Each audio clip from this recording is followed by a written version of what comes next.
নমস্কার বন্ধুরা, আজকে বাটার চিকেনের রেসিপি নিয়ে এসেছি। প্রথমে লেবু চিপে দিলাম, তারপরে রসুন বাটা, আদা বাটা দিয়ে ভালো করে মেখে রেখেছিলাম। তারপর ফ্রাই প্যানে সাদা তেল দিলাম।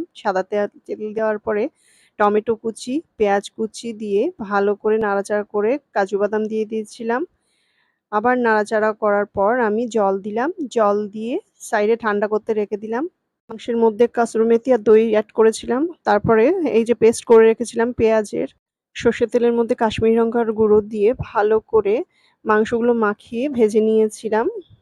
ভেজে নেওয়ার পরে ফ্রাই প্যানে বাটার দিয়েছিলাম। বাটারটার মধ্যে রসুন বাটা, আদা বাটা, ধনে গুঁড়ো, জিরে গুঁড়ো, স্বাদ মতো লবণও দিয়েছিলাম।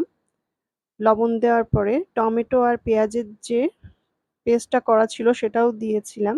গ্রেভিটা ফুটে গেলে মাংসগুলো ছেড়ে দিয়েছিলাম। মাংস হয়ে গেলে তার মধ্যে কাসুরি মেথি আর এলাচ গুঁড়ো দিয়েছিলাম।